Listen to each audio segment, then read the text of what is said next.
Ah, No, profesor. no entendí, la pregunta no la ¿Ah? entendió. Ah, Sí, lo podría volver a repetir. Como mire, que se me está lajeando un poquito. A ver. supongamos que yo agarro y me piden hacer coagulación. Hago la coagulación. Ya está ahí el producto alimenticio, lo que se ha hecho en coagulación. Y luego me dice, no, no, regresa. Entonces, pregunto, ¿yo lo puedo regresar a su forma original o no? La pregunta es, Ya lo entendí. Sí, ¿la no, no se entendió? puede, profesor. Sí, no se puede. Por ¿Por, ejemplo, ¿por qué? pongamos el ejemplo de un huevo o del queso.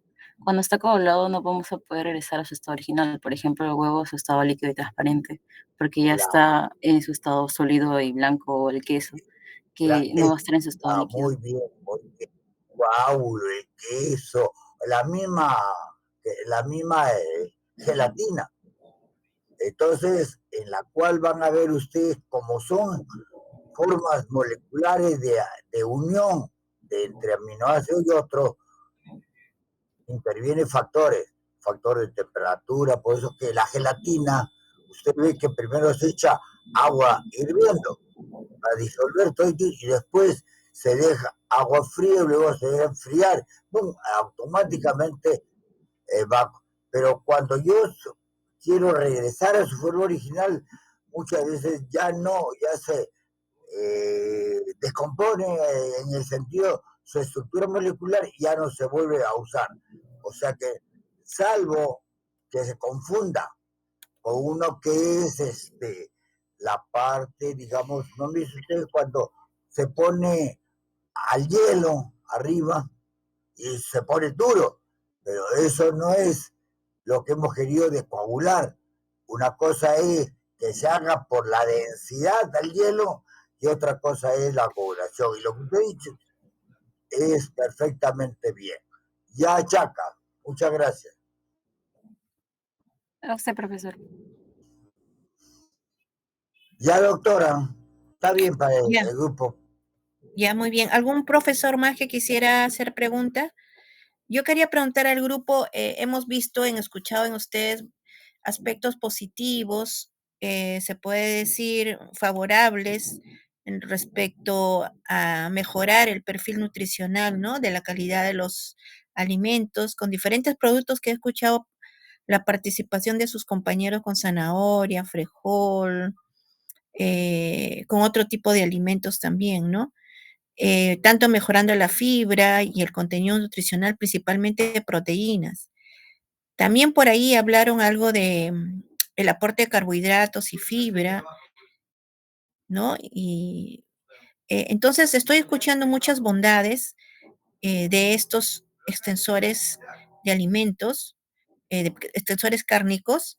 Em, entonces podríamos decir que estos extensores, es una pregunta al grupo, eh, pueden considerarse que son alimentos, se puede decir, serían, a ver, les hago la pregunta, ¿serían alimentos como parte de productos ultraprocesados? ¿Son alimentos o no son alimentos? Esa es mi primera pregunta. ¿O qué son los extensores cárnicos? ¿Y qué forman de los alimentos ultraprocesados?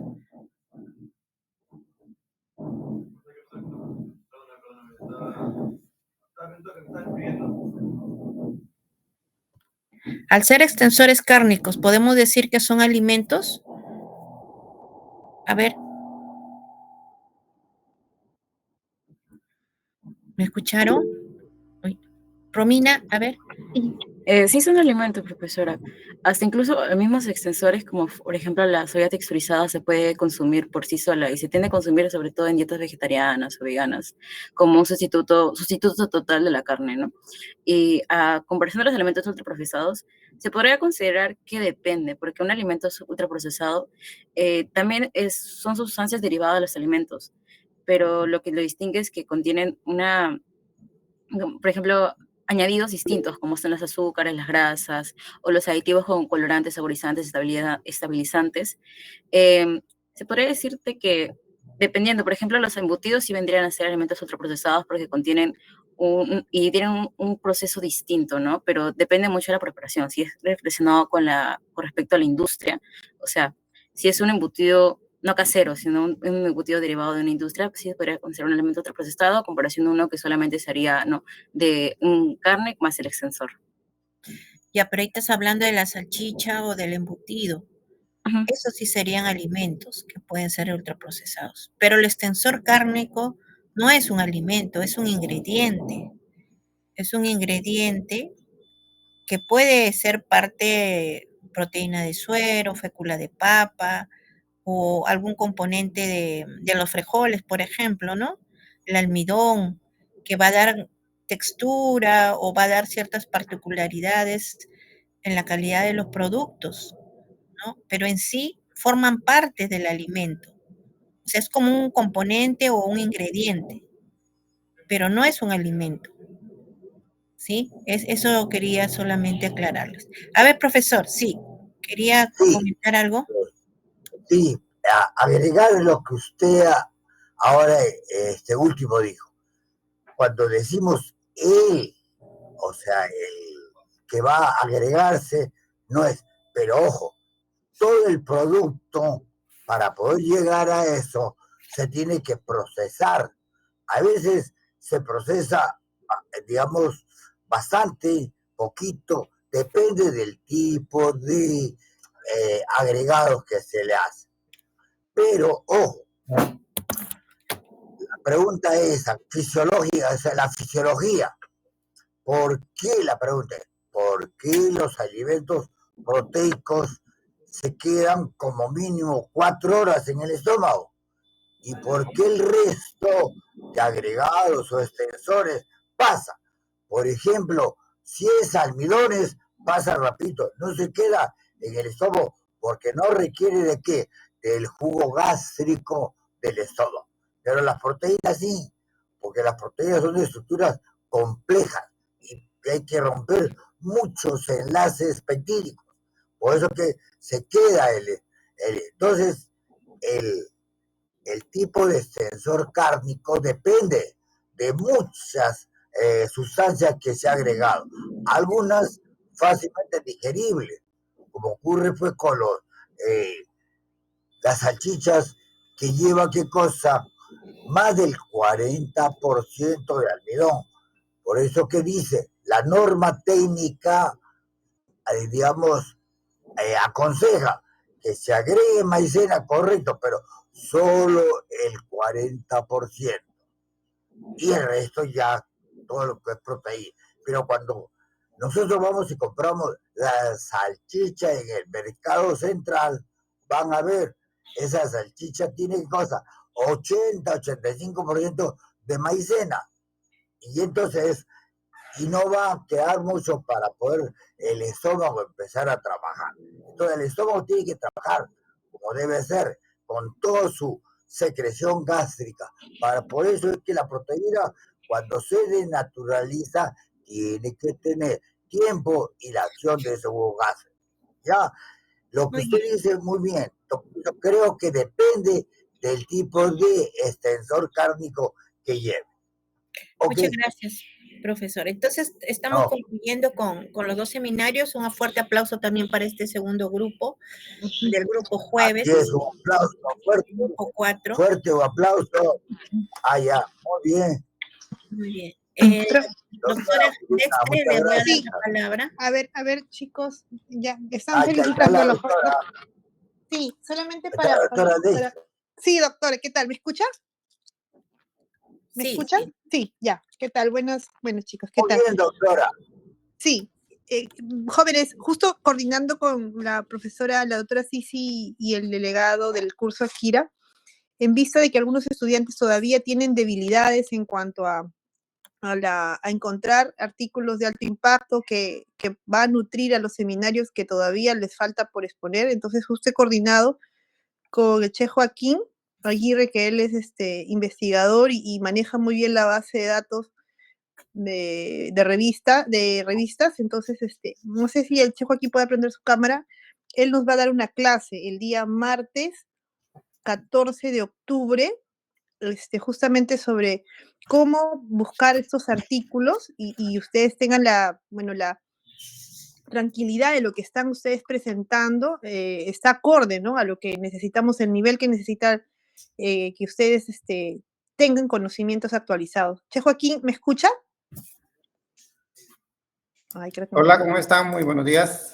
Sí, a ver, te vamos a dar 2 minutos, por favor, para que expliques qué es lo que necesitan tener, el tema que vas a compartir. Va a ser después de mi clase, yo estoy de 8 a 9:15 más tardar, y tú entrarías de 9:15 a 20 minutos o 30 minutos como máximo. ¿Qué necesitan los jóvenes? Por favor, coméntanos. Ya, necesitan que se tomen una foto de su DNI por ambos lados y se lo conviertan en un archivo Word y lo tengan en una carpeta para que lo puedan enviar. ¿Por qué? Porque acá en el Perú tenemos a Concitec, que es el ente del Estado, que tiene las páginas, las bases de datos de las revistas de alto impacto, como es Scopus y otras más, que depende de la categoría. Pero, por ejemplo, para uno que es estudiante, tiene acceso para Scopus y para ScienceDiant. Entonces, y otras más, ¿no? Entonces, necesitan tener ese archivo porque cuando te inscribes, no sé si puedo compartir mi pantalla un momentito. Ya, rapidito nomás, rapidito, por favor. Ya, cuando uno se inscribe, uno tiene que tener... Ya, entonces el tema, jóvenes, el No tema se puede. del... No se puede compartir ya, bueno, el tema... Ya, entonces, en una hoja de Word, ¿no? Que lo tengan en un archivo en su computadora, para que entren, yo les puedo indicar la ruta, cómo van a hacer, entonces, para que puedan tener acceso a esa base de datos. Estas bases de datos son gratuitas, ¿no? Sí, son gratuitas. Esas son del Concitec, ¿no? Claro, entonces, y enseñarles cómo poder trabajar en artículos, buscar. por ejemplo, casi todos, cómo buscar, la mejor forma es buscar en inglés, entonces también tener un traductor fácil para poner el título que ustedes desean buscar y eso lo pegan en la base de datos y lo encuentran. Y cómo tener acceso al archivo en español y cuando no está en español, cómo poder traducirlo. Y también cuando la revista es de paga, a veces solamente te da el resumen, no el contenido. Ya, perfecto. Entonces, Akira y Gladys, que son los delegados de la asignatura, gracias, Che Joaquín, por su apoyo, por siempre usted nos colaborando. Yo sé que usted iba a estar presente ayer, pero no está lejos, por eso es que no ha participado. Entonces, jóvenes, estamos quedando para el martes 14 de octubre, después de mi clase. Continuamos con el Che Joaquín, que nos va a colaborar en esta ocasión. Vuelvo a repetir, se ha coordinado con la profesora Cici encargada, con la finalidad de que ustedes jóvenes que están en segundo año están, trayendo artículos que en realidad no está para el nivel de la universidad. Entonces, vamos a ir perfeccionándonos y también de repente por ahí el Che en ese momento, si tendrá una oportunidad, nos comenta de algunas, como llevamos el curso de composición y técnicas culinarias saludables, y como usted maneja el tema de investigaciones en gastronomía, también nos puede dar algunas ideas, ¿no? Porque los chicos todavía no llevan investigación, pero tienen que desarrollar una tesis para la titulación, ¿ya? Entonces, profesora Cici, le agradezco por el tiempo y ya termino con eso. Muchas gracias. Gracias, profesora Mari. Profesores también, a estudiantes. Entonces, con esto estamos terminando.